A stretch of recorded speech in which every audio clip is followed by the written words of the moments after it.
Students, फिर से हम लोग वही टॉपिक स्टार्ट करेंगे, डेप्रिसिएशन, जो अभी हम लोग ऑफलाइन क्लास में पढ़ रहे थे। डेप्रिसिएशन बहुत सारे जनों का मिस हुआ, जो क्लास अटेंड नहीं कर पाया उसके लिए चैप्टर में फिर से रिपीट कर रहा हूँ। एक्स्ट्रा क्वेश्चंस नहीं करेंगे, लेकिन जितने क्वेश्चंस तुम्हारे बुक में दिए हुए वो सारे क्वेश्चन हम लोग सॉल्व करेंगे। ठीक है, पहले बेसिक हम लोग समझेंगे कि डेप्रिसिएशन का मतलब होता क्या है। नाउ अगेन, जो हमारे रेगुलर स्टूडेंट्स है वो तो उन्होंने तो सारे पहले के तो चैप्टर्स पढ़ ही रखे हैं, लेकिन जो स्टूडेंट्स इरेगुलर है या फिर जो डायरेक्ट अभी से ही वीडियो स्टार्ट कर रहे हैं, तो पहले उनसे रिक्वेस्ट है कि फर्स्ट तुम लोग क्या करो, पहले जाके सारे पिछले वीडियो सारे देख लो अच्छे से। ठीक है, बिकॉज डायरेक्टली अगर तुम इस चैप्टर से या किसी भी बीच के चैप्टर से अगर तुम लोग जंप करके आओगे तो तुम्हें बहुत सारी चीजें क्या होगी, सिर्फ बाउंसर जाएगी। फिर तुम्हें ये लगेगा कि यार यार सर बराबर नहीं पढ़ रहे, कहीं ट्यूशन ज्वाइन करनी पड़ेगी। बट उसकी तुम्हें बिल्कुल भी जरूरत नहीं पड़ेगी, लेकिन बस कंडीशन ये है कि सारे वीडियोस तुम लोग क्या करो, सीरियल वाइज देखो। ठीक है, नाउ डेप्रिसिएशन, जिस किसी ने भी ये चैप्टर मिस किया था, क्लास आते थे फिर भी ऐसे बाउंसिंग जा रहा था, मैं उनके लिए स्पेशली कह रहा हूँ कि तुम्हें सारे चैप्टर्स पहले के ये सारे देखने हैं और फिर तुम लोग क्या करना है, इस डेप्रिसिएशन को पढ़ना अच्छे से। ठीक है, चलो, what do you mean by depreciation. Now depreciation का मतलब हम लोग ने पहले एक बार कहीं तो डेफिनेशन में हम लोग ने पढ़ा था कि डेप्रिसिएशन का मतलब होता क्या है। देखो, हमारी जो एसेट्स है ना, एसेट्स का मतलब तो तुम्हें पता है, एसेट्स मतलब क्या होती है, हमारी प्रॉपर्टीज। ठीक है, ना प्रॉपर्टीज में जैसे क्या है, मेरे पास कार है, मेरे पास बंगला है, बोलते हैं ना हम लोग, मेरे पास कार है, गाड़ी है, बंगला है, बिल्डिंग है, फर्नीचर है, ठीक है, मशीन है, फिर बैंक बैलेंस है, कैश बैलेंस है। करेक्ट, तो ये सारी अपनी क्या हो गई, प्रॉपर्टीज, इसको हम लोग कहते हैं प्रॉपर्टीज। लेकिन अगर मेरे बैंक में अगर पैसा पड़ा है, तो क्या अगर समझो मेरे बैंक में 10 लाख रुपए पड़े हैं, तो एक साल के बाद क्या 10 लाख रुपए 9 लाख रुपए हो जाएंगे? बिल्कुल भी नहीं। क्या हम लोग बोलते हैं कि मैंने पैसा यूज नहीं किया तो उसकी वैल्यू कम होते जाएगी? कभी भी ऐसा नहीं होता है। कैश वही सेम, इसकी वैल्यूज कभी कम होती नहीं है, भले हम लोग उसको कितना भी टाइम पड़े रखेंगे तो उसकी वैल्यूज कम होती नहीं है। लेकिन हम पैसों को ज्यादा सेफ नहीं रखते, हम लोग मतलब यूज करते हैं बिजनेस के terms of point of view से हम लोग बात करेंगे। कैश और बैंक बैलेंस या फिर अपने बिजनेस में जो स्टॉक पड़ा होता है, उसको हम लोग क्या करते हैं, जितना जल्दी हो सके स्टॉक को हम लोग क्या करेंगे, बेचेंगे, सेल आउट करेंगे। करेक्ट, सेल आउट करेंगे तो वापस खरीदेंगे भी, तो ये पैसा वापस उसमें क्या होते जाता है, यूज होते जाता है। तो इसका जो अपना यूज है वो कितने टाइम के लिए होता है, शॉर्ट पीरियड के लिए। आज जैसे पैसा है, मैंने स्टॉक खरीद लिया, तो पैसे मेरे कन्वर्ट हो गए किस में, स्टॉक में कन्वर्ट हो गए। ठीक है, तो डेप्रिसिएशन हम इन एसेट्स पर नहीं लगाते हैं। करेक्ट, डेप्रिसिएशन इस इन एसेट्स पे नहीं लगाते, हम उन्हीं एसेट्स पे लगाते हैं जिनको यूज करके हम अपने बिजनेस में पैसा कमाते हैं। करेक्ट, जैसे बिल्डिंग है तो बिल्डिंग में मैंने अपना पूरा स्ट्रक्चर बना लिया है, वहां पे ऑफिस हमने वहां पे डाल दिया है, अब उस ऑफिस में से हम क्या करेंगे, पैसा कमाएंगे। फिर हमारे पास फर्नीचर है तो हमने फर्नीचर बना लिया, फर्नीचर पे सारे प्रोडक्ट्स हमने डिस्प्ले पे लगा दिया, अब उन फर्नीचर से जो प्रोडक्ट डिस्प्ले हुए उनको बेच के हम लोग क्या करेंगे, पैसा कमाएंगे। मशीन तो प्रोडक्ट को मैन्युफैक्चर करने के लिए प्रोडक्ट बना लिया, अब प्रोडक्ट को हम लोग बेचेंगे, उससे पैसा कमाएंगे। मतलब जिन चीज को हम यूज करके पैसा कमाते हैं वो हमारे लिए कौन से एसेट होते हैं, वो होते हैं हमारे फिक्स्ड एसेट। करेक्ट, और इन फिक्स्ड एसेट्स पे हम लोग क्या चार्ज करते हैं, डेप्रिसिएशन। बिकॉज तुम्हें भी पता है कि अगर हम लोग जिन चीजों को यूज करते जाएंगे तो उसकी वैल्यू क्या होते जाएगी, कम होते जाएगी। मैं डेली बिजनेस का प्रोडक्ट बेचने के लिए कार यूज करता हूँ, कार लेकर लेकर आता हूँ और कार लेकर जाता हूँ। तो कार को जब यूज करेंगे तो कार की वैल्यू कम तो होगी। करेक्ट, फर्नीचर हम लोग डेली यूज करें तो फर्नीचर की वैल्यू कम होगी। मशीन हम लोग डेली यूज करें तो मशीन की वैल्यू भी क्या होगी, कम होगी। तो अब इसको बिजनेस में रिकॉर्ड कैसे करते हैं, बिजनेस में हम लोग रिकॉर्ड करते हैं थ्रू डेप्रिसिएशन। तो डेप्रिसिएशन का एक सिंपल सा डेफिनेशन क्या होगा, डेप्रिसिएशन का मतलब fall in the value of asset. Right, तो डेप्रिसिएशन मींस क्या है, fall in the value of asset. Correct, asset की वैल्यू जब कम होती है तो उसको हम लोग क्या कहते हैं, डेप्रिसिएशन कहते हैं।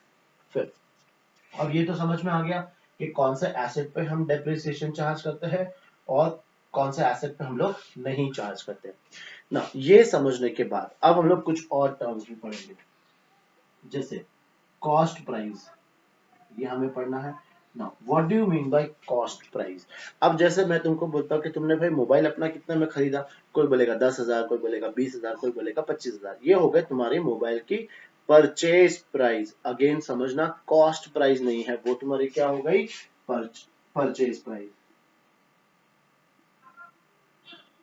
तो जब तुम मोबाइल परचेज करते हो तो मोबाइल के साथ साथ तुम उसका कवर भी लेते हो। मोबाइल 10,000 का है तो कवर कम से कम 200 रुपए का तो लोगे। उसके बाद ऊपर तुम लोग एक ग्लास लगाते हो ताकि तुम्हारा मोबाइल टूटे नहीं, वो भी एटलीस्ट 200 रुपए का होगा। फिर और तुमने क्या कर दिया, जो भी एक्स्ट्रा पीछे वो स्टैंड लगाना वो सब लेके 100 रुपए और खर्च हो गए, तो तुम्हारे टोटल एक्सपेंस कितने हो गए, 10,000 तो मोबाइल प्लस अदर एक्सपेंसेस 500। अगर तुमसे कोई पूछेगा कि मोबाइल कितने का खरीदा है तो तुम वहां 10,000 नहीं बोलोगे, तुम बोलोगे 10,500 में खरीदा है, करेक्ट। तो जो एक्सपेंसेस हम परचेज के टाइम पे करते हैं, मतलब जब एसेट को खरीदने के टाइम पे, जो एसेट खरीदने के टाइम पे जो खर्चे होते हैं वो हम लोग एसेट के परचेज प्राइस में ऐड कर देते हैं और वो सब मिलाकर क्या हो जाता है, कॉस्ट प्राइस। तो purchase price plus expenses at the time of purchase of asset. जितने भी हम लोग ने एसेट खरीदने के टाइम पे जो खर्चे किए हैं वो सारे हम लोग क्या करेंगे, अपने परचेज प्राइस में प्लस कर देंगे, तो अपने को क्या मिल जाएगा, हमारा कॉस्ट प्राइस। ठीक है। अब समझो तुम लोग ने मोबाइल खरीद लिया और महीने भर के बाद तुम लोग ने कहीं पे जाके उसमें सॉफ्टवेयर डलवाया, फिर उसमें सॉन्ग डलवाया, तो उसके और 200 रुपए लग गए। तो अब वो तुम्हारा खर्चा हो गया है, समझ में आ रहा है, वो तुम्हारे मोबाइल के कॉस्ट में कभी भी ऐड नहीं होगा। खाली कौन से खर्चे ऐड होते हैं, जिस टाइम पे तुम एसेट खरीद रहे हो उस टाइम पे जो खर्चा करोगे, या फिर उस एसेट को प्रॉपर इंस्टॉल करने तक तुम खर्चा करोगे, वो सारे खर्चे क्या हो जाएंगे, ऐड हो जाएंगे। एक और एग्जांपल, हम लोग ने समझो गुजरात से एक मशीन खरीदी अपने गुड्स प्रोड्यूस करने के लिए। तो अब वो मशीन मेरे यहाँ पे क्या करेंगे, हम लोग उसको ट्रांसपोर्ट में लेकर आएंगे, ट्रक वगैरह में लेकर आएंगे, ठीक है। फिर मुझे वो ट्रक से उतारना पड़ेगा, जिसको हम लोग कहते हैं अनलोडिंग चार्जेस। फिर उसको मशीन को ऐसे रोड पे हम लोग लगा के बिजनेस चालू कर देंगे, नहीं। उसको मेरे प्रॉपर फैक्ट्री में हमें इंस्टॉल करना पड़ेगा, बाहर से हम लोग किसी को बुलाएंगे वो इंस्टॉल करेगा। तो ये सारे खर्चे एसेट को चालू करने के लिए किए जा रहे हैं, समझ में आया। तो ये सारे खर्चे क्या हो जाएंगे, उसमें ऐड हो जाएंगे। अब समझो मैंने कोई सेकेंड हैंड कार खरीदी, तो सेकेंड हैंड कार खरीदी है, उसमें कुछ ना कुछ तो हमें सर्विस करनी पड़ेगी। मोटर बंद होगा, एसी बंद होगा, वाइपर नहीं चल रहा होगा, कांच ऊपर नीचे नहीं हो रहे होंगे, एक्सेट्रा एक्सेट्रा, सीट चेंज करेंगे, साउंड सिस्टम चेंज करेंगे। तो ये सब चेंज करेंगे तो खर्चा होगा, तो ये सारे खर्चे भी हम लोग क्या कर रहे हैं, एसेट खरीद रहे हैं, तो वो सारे खर्चे उसमें क्या हो जाएंगे, ऐड हो जाएंगे। और तब अपना जाके क्या बन जाएगा, ये कॉस्ट प्राइस। तो एक तो ये टर्म समझ में आ गया, कॉस्ट प्राइस ना। सेकेंड, स्क्रैप वैल्यू ना। स्क्रैप वैल्यू क्या होता है, जब एसेट को हम पूरा यूज करने के बाद उसको जब हम भंगार के भाव में बेचते हैं तो उसको हम लोग क्या कहते हैं, स्क्रैप वैल्यू। जैसे समझो एसी तुमने लगाया, अपने हॉल में लगाया, तो एसी का तुम लोग को भी पता है कि 5 साल 7 साल 8 साल 10 साल मैक्सिमम खींच लो, उसके बाद तो उसका कंप्रेसर वगैरह सारे खराब होने लग जाता है। तो एसी को क्या करोगे, तुम रिप्लेस कर दोगे, कहीं ना कहीं उसको एक्सचेंज में दे दोगे, या फिर किलो के भाव में भंगार वाले को बेच दोगे, तो वो होता है उसका स्क्रैप वैल्यू। मतलब जब यूज करने के बाद हम जिस प्राइस पे उसको बेचते हैं उसको हम लोग क्या कहते हैं, स्क्रैप वैल्यू, करेक्ट। और तीसरा टर्म तुम्हें याद रखना है, एस्टिमेटेड लाइफ। क्या किसी एसेट की हम लोग लाइफ बोल सकते हैं कि ये 8 साल ही चलेगा, ये 5 साल ही चलेगा, नहीं। जो तुम मोबाइल खरीदते हो क्या बोलोगे, अरे ये तो 10 साल चलाऊंगा मैं, कभी भी नहीं चलता है। आज अगर जेब से नीचे गिर गया तो क्या हो जाएगा, खत्म, मोबाइल खत्म हो गया। तो मतलब चला कितना, एक दिन, लेकिन तुमने तो बोला था 10 साल चलेगा, नहीं समझे। तो इसलिए हम लोग यहाँ पे क्या लिखते हैं, एस्टिमेटेड। हम लोग किसी भी चीज का क्या करते हैं, एस्टिमेट निकालते हैं। एसी मुझे लग रहा नहीं यार, 5 साल तो मस्त, 10 साल मैक्सिमम, तो इसकी लाइफ कितनी हो गई, 10 ईयर्स। तो तुम्हें फर्स्ट पहले ये तीन चीज को समझना है, कॉस्ट प्राइस, स्क्रैप वैल्यू और एस्टिमेटेड लाइफ। इन तीनों से अपन क्या बनाएंगे, एक डेप्रिसिएशन का फॉर्मूला बनाएंगे। ठीक है, तो फटाफट ये कॉपी करो एक बार। नेक्स्ट देखते हैं। देखो हम लोग ने अभी क्या देख लिया, कॉस्ट प्राइस देख लिया, स्क्रैप वैल्यू देख लिया और एस्टिमेटेड लाइफ देख लिया। ठीक है, नाउ डेप्रिसिएशन, इस बुक में जो हम लोग को मेथड पढ़ने हैं वो दो मेथड पढ़ने हैं टोटली। देखो अब इसमें दोनों मेथड क्या है, पहले वो बाइफिकेशन कर लेते हैं। फर्स्ट मेथड जो अपने को पढ़ना है वो पढ़ना है ओरिजिनल कॉस्ट मेथड। इसका दूसरा नाम है स्ट्रेट लाइन मेथड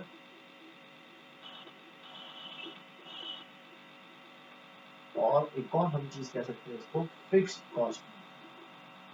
ठीक है, ये हो गया एक मेथड। सेकंड है इसका डिमिनिशिंग बैलेंस मेथड।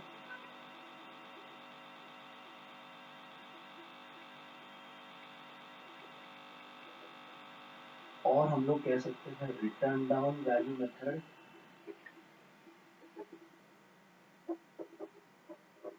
जिसको हम कहते हैं WDV मेथड। ठीक है ना, अब ये डेप्रिसिएशन देखो सिंपल, मैंने क्या बताया, अभी दोनों में डिफरेंस क्या है वो हम लोग देखते हैं। जैसे हमारे कोई एसेट की कॉस्ट प्राइस है 1 लाख और इस पे जो हमें डेप्रिसिएशन चार्ज करना है वो करना है 10% पर एनम के हिसाब से। यहाँ पर भी हम लोग सेम एग्जांपल लेंगे, कॉस्ट प्राइस हम एसेट की लेंगे 1 लाख और जो डेप्रिसिएशन चार्ज करना है वो 10% पर एनम के हिसाब से हमें चार्ज करना है। अब इस मेथड का क्या मतलब है, देखो ओरिजिनल कॉस्ट, ओरिजिनल कॉस्ट का मतलब होता है ये जिस प्राइस पे हम लोग ने एसेट को परचेज करा है। तो डेप्रिसिएशन का कैलकुलेशन कैसे होता है वो समझना। कॉस्ट एट 1 लाख, ना फर्स्ट ईयर का जो डेप्रिसिएशन है 1 लाख पे हम चार्ज करेंगे 10%, कितना आएगा 10,000। अब डेप्रिसिएशन से मेरे एसेट की वैल्यू कम हो गई तो एक साल के बाद इस एसेट की वैल्यू कितनी हो गई 90,000। अब सेकेंड ईयर भी हम मशीन को यूज करेंगे, एसेट को यूज करेंगे तो उस पर वापस से क्या चार्ज करेंगे हम लोग, डेप्रिसिएशन ना। अब जो 10% है वो हमें किस पे लगाना है, हमेशा ओरिजिनल कॉस्ट पर ही लगाना है, 80,000। अगेन थर्ड ईयर हमें जो 10% चार्ज करना है वो भी अगेन हम किस पे चार्ज करेंगे, ओरिजिनल कॉस्ट पे चार्ज करेंगे। ठीक है, और ऐसे एवरी ईयर करते रहेंगे। ये मेथड में हमें क्या करना है, कॉस्ट है हमारा 1 lakh, first year depreciation charge करेंगे 10%, वो तो कितना आएगा 10,000 ही आएगा। वैल्यू कितनी बच गई 90,000। अब जब हमें सेकेंड ईयर का डेप्रिसिएशन चार्ज करना है तो देखो नाम क्या है, रिटर्न डाउन वैल्यू। तो इसकी जो रिटर्न डाउन वैल्यू है वो कौन सी है 90। रिटर्न डाउन वैल्यू का मतलब क्या होता है, कॉस्ट में से डेप्रिसिएशन माइनस करने के बाद जो वैल्यू बचती है उसको हम लोग क्या कहते हैं, रिटर्न डाउन वैल्यू। तो अब सेकेंड ईयर जो 10% चार्ज करना है वो किस पे करना है, 90,000 पे करना है, वो कितना आएगा 9,000। अब वैल्यू कितनी हो गई 81,000। फिर इस पे अगेन डेप्रिसिएशन चार्ज करना है तो किस पे चार्ज करेंगे 81,000 पे। फिर ये वैल्यू कितनी आ जाएगी 72,900। और ऐसे हम लोग इसको क्या करेंगे, डेप्रिसिएशन चार्ज करते जाएंगे। तो ये है हमारे दोनों मेथड जो हमें इस बुक में पढ़ने हैं। जैसे ओरिजिनल कॉस्ट, इसको दूसरा नाम क्या है स्ट्रेट लाइन, और फिक्स कॉस्ट। तीनों का मतलब अब तुम्हें समझ में आ गया होगा कि जब भी हमें डेप्रिसिएशन चार्ज करना है तो हमें कौन से वैल्यू पे करना है, हमें कॉस्ट प्राइस पे करना है, हमेशा हमें कॉस्ट प्राइस पे करना है। और यहाँ पे क्या है देखो, डिमिनिशिंग बैलेंस मेथड। डिमिनिशिंग का मतलब क्या होता है, वैल्यू अपनी कम होते जाएगी, और रिटर्न डाउन मतलब वही वैल्यू अपनी जो कम हो रही है। तो डेप्रिसिएशन हमें एवरी ईयर किस पे चार्ज करना है, जो बैलेंस आता जाएगा हमें उस पे क्या चार्ज करते जाना है, डेप्रिसिएशन चार्ज करना है। ठीक है, तो ये हो गया दोनों मेथड ना। ये दोनों मेथड पे तुम्हारे एग्जाम में कभी कभी डिस्टिंग्विश बिटवीन आते हैं, distinguish between original cost method and return down value method. तो बताओ, एक तो तुम्हारे सामने है डेप्रिसिएशन हम लोग किस पे चार्ज करेंगे, एवरी ईयर कॉस्ट पे चार्ज करेंगे। इसमें डेप्रिसिएशन किस पे चार्ज करते हैं, रिटर्न डाउन वैल्यू पे चार्ज करते हैं। एक तो ये डिफरेंस हो गया। सेकेंड डिफरेंस, इसमें डेप्रिसिएशन का जो अमाउंट है वो एवरी ईयर क्या आएगा, हमेशा सेम आएगा, एवरी ईयर सेम आएगा। और यहाँ पे देखो डेप्रिसिएशन का जो अमाउंट है वो हमेशा क्या होते जाएगा, कम होते जाएगा। तो ये तुम्हें सेकेंड डिफरेंस लिखना है कि depreciation amount remains same and depreciation amount decreases year by year। ये हो गया दो। थर्ड, इस मेथड में एंड में जाके एसेट की वैल्यू हमेशा हमेशा क्या होगी, जीरो होगी। जैसे अगर 10 साल मैंने यूज कर लिया तो 10 साल में 10,000, तो क्या हो जाएगी, इस एसेट की वैल्यू जीरो हो जाएगी। लेकिन इस मेथड में एसेट की वैल्यू कभी भी जीरो नहीं होती है, कोई ना कोई एक वैल्यू आते रहेगी और उस पर हम डेप्रिसिएशन चार्ज करते रहेंगे, वैल्यू आते रहेगी, हम डेप्रिसिएशन चार्ज करते रहेंगे। ये हो गया थर्ड डिफरेंस। फोर्थ डिफरेंस क्या होता है, ज्यादातर कंपनीज कौन सा मेथड फॉलो करती है, ये वाला मेथड फॉलो करती है। बिकॉज देखो, जब तुम नई गाड़ी खरीदते हो, कार खरीदते हो, तो कार पे मेंटेनेंस कॉस्ट क्या होगा, बहुत कम होगा स्टार्टिंग के ईयर्स में। जैसे जैसे कार पुरानी होते जाएगी, तुम्हारा मेंटेनेंस कॉस्ट क्या हो जाएगा, बढ़ते जाएगा। तो ये मेथड बहुत इजी है, क्यों, बिकॉज देखो एंड एंड में जाके डेप्रिसिएशन कम हो जाएगा, डेप्रिसिएशन का खर्चा कम हुआ तो तुम्हारा मेंटेनेंस का खर्चा बढ़ते जाएगा। लेकिन यहाँ पर डेप्रिसिएशन का खर्चा स्टार्टिंग से लेके एंड तक सेम है और मेंटेनेंस कॉस्ट भी एंड में बढ़ जाता है। तो एंड में डेप्रिसिएशन और मेंटेनेंस कॉस्ट दोनों मिला के अपनी कंपनी का कॉस्ट बहुत ज्यादा हो जाता है, खर्चा बहुत ज्यादा हो जाता है। ठीक है, ये दोनों चारों डिफरेंस तुम्हें लिखने हैं अच्छे से। चलो ये नोट डाउन कर लो, फिर इस पे हम लोग फॉर्मूला भी देखते हैं और जर्नल एंट्रीज भी देखते हैं। ठीक है, चलो अब देखो, हम लोग ने जो कॉस्ट प्राइस, स्क्रैप वैल्यू और जो एस्टिमेटेड लाइफ, वो जो तीन हमने टॉपिक देखे थे, वो यूज कब करना है, वो यूज करना है हमें कौन से मेथड में, सिर्फ और सिर्फ कौन से मेथड में, ओरिजिनल कॉस्ट मेथड में। अगर हमें क्वेश्चन में डेप्रिसिएशन का रेट अगर हमें नहीं दिया है, तो हम लोग डेप्रिसिएशन फाइंड करने के लिए एक सिंपल सा फॉर्मूला हम लोग यूज करेंगे ना। वो फॉर्मूला क्या है, देखो, depreciation equal to cost minus scrap value divide by estimated life. ठीक है, ये एक सिंपल सा फॉर्मूला तुम्हें याद रखना है। क्या है फॉर्मूला, कॉस्ट, कॉस्ट मतलब जो कॉस्ट प्राइस मैंने सिखाया था वो, minus scrap value divide by estimated life. और जब रेट नहीं दिया होगा तो तुम्हें ये तीनों चीज क्वेश्चन में क्या होगी, दे रखी होगी। फिर यहां से हमें क्या मिल जाएगा, हमें एक डेप्रिसिएशन का अमाउंट मिल जाएगा। और अमाउंट मिलने के बाद हम अब क्या फाइंड कर सकते हैं, रेट ऑफ डेप्रिसिएशन हम लोग फाइंड कर सकते हैं। कैसे, ऊपर हमें लिखना है डेप्रिसिएशन डिवाइड बाय इसकी जो कॉस्ट प्राइस है वो, और इनटू 100। जब तुम लोग ये सॉल्व करोगे तो तुम्हें एक अमाउंट मिलेगा। फॉर एग्जांपल 10, तो क्या आ जाएगा, 10%। करेक्ट। अगेन वापस याद रखना, ये हमें कब यूज करना है, सिर्फ ओरिजिनल कॉस्ट मेथड में यूज करना है और कहीं पर भी इसका यूज नहीं होगा। जब हमें रेट नहीं दी होगी तो हमें क्वेश्चन में ये तीनों चीजें हमें क्वेश्चन में दे रखी होगी, और बस तुम्हें सिर्फ क्या करना है, इन तीनों को यूज करके अमाउंट फाइंड करना है। और क्वेश्चन में बोला है कि रेट, तो रेट भी तुम लोग इस फॉर्मूला से निकाल सकते हो। ठीक है, नोट डाउन करो, ये पॉज करके कर लेना, मैं रफ कर रहा हूँ। ठीक है,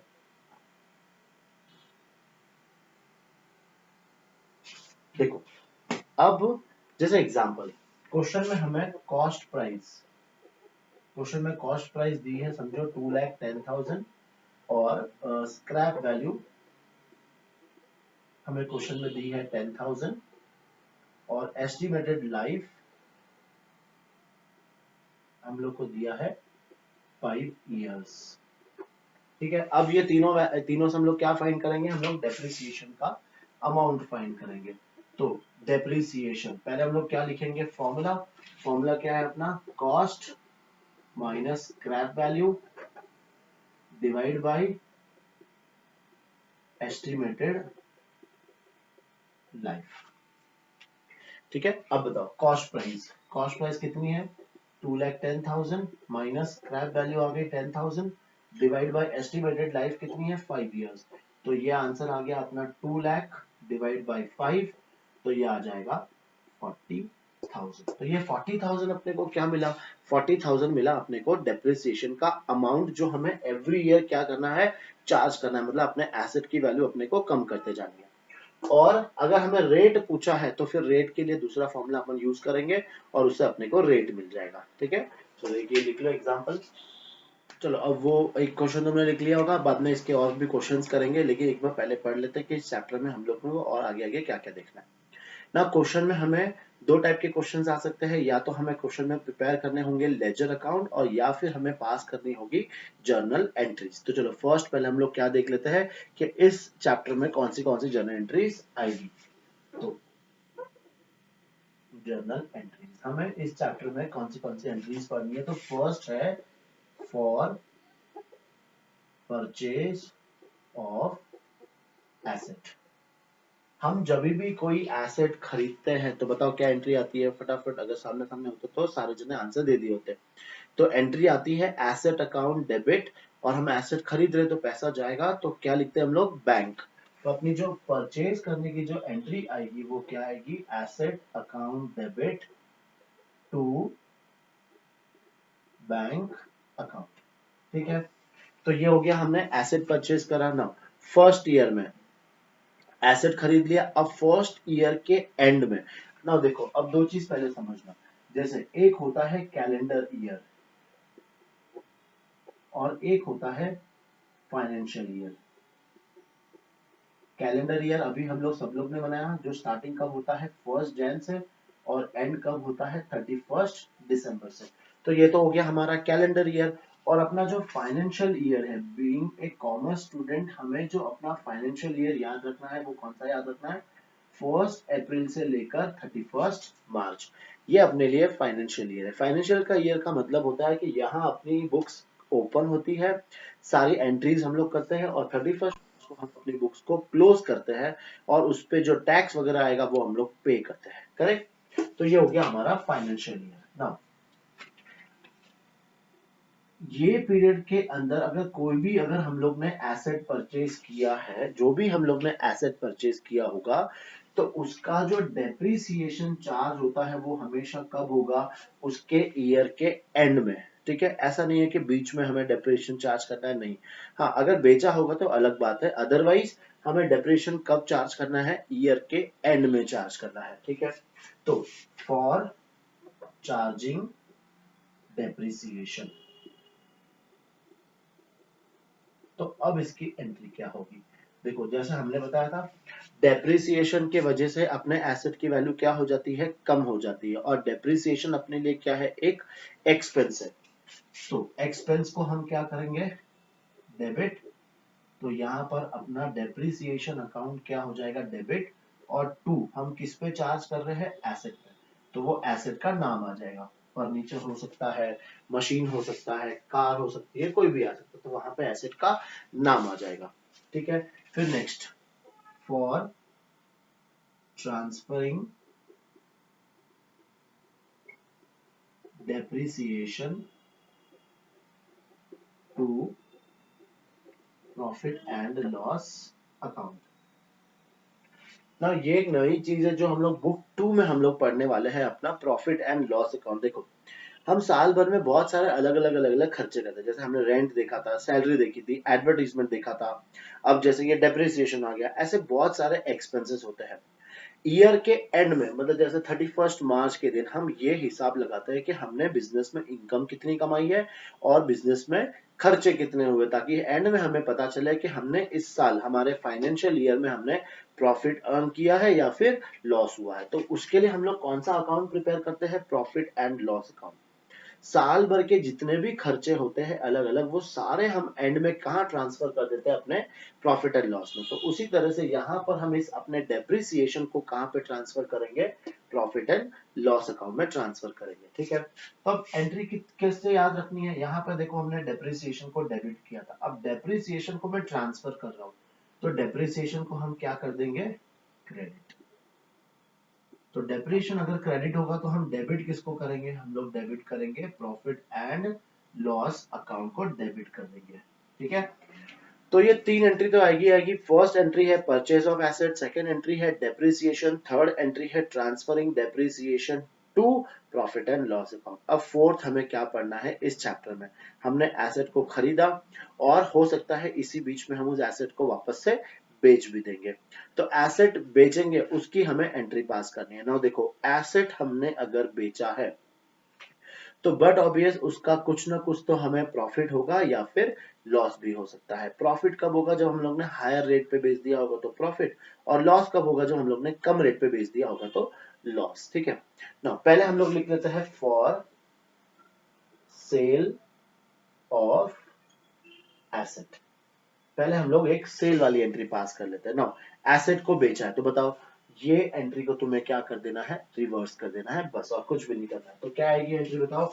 एसेट जब बेचेंगे तो पैसा आएगा, तो बैंक अकाउंट को हम कर देंगे डेबिट, और एसेट अकाउंट को हम कर देंगे क्रेडिट। ये एंट्री को हमें क्या कर देना है? सिंपली रिवर्स कर देना है। फिर जैसे आपने बता रहा था, जब एसेट बेचेंगे कुछ ना कुछ प्रॉफिट होगा या फिर लॉस होगा, तो वो जो प्रॉफिट लॉस होगा हम लोग कहाँ ट्रांसफर करेंगे? अपने प्रॉफिट एंड लॉस अकाउंट में। तो अपनी जो नेक्स्ट एंट्री है वो है fifth entry, for profit on sale of asset.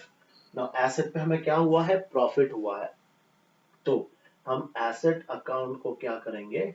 Debit, और हमारे प्रॉफिट एंड लॉस अकाउंट को हम क्या कर देंगे? क्रेडिट। अब रूल, अगर एंट्री याद करनी है तो इस अकाउंट का रूल याद कर लेना। प्रॉफिट एंड लॉस अकाउंट, अगर प्रॉफिट होगा तो हम क्रेडिट करेंगे और लॉस होगा तो हम डेबिट करेंगे। तो तुम्हारी सिक्स्थ एंट्री तुम्हें इजीली हो जाएगी याद, for loss on sale of asset. For loss on sale of asset, तो क्या होगा? हम लॉस के टाइम पे प्रॉफिट एंड लॉस अकाउंट को क्या करते हैं? डेबिट, तो एसेट अकाउंट को हम क्या कर देंगे? क्रेडिट। ठीक है, चलो अब फटाफट फर्स्ट, आज का लेक्चर बस इतना ही। तुम्हें क्या करना है? फटाफट से जितनी भी एंट्रीज मैंने दी है, आज जो फॉर्मूला मैंने जो लिखवाया है वो फटाफट तुम लोग याद कर लो, ताकि नेक्स्ट कल से हम लोग क्या करेंगे? इसके लेजर अकाउंट्स बनाएंगे, और स्टार्टिंग के जितने तुम्हारे क्लास में सॉल्व किए हैं क्वेश्चंस वो सारे भी हम लोग कर लेंगे। चलो फटाफट ये कॉपी करो, फिर मिलते हैं हम लोग कल।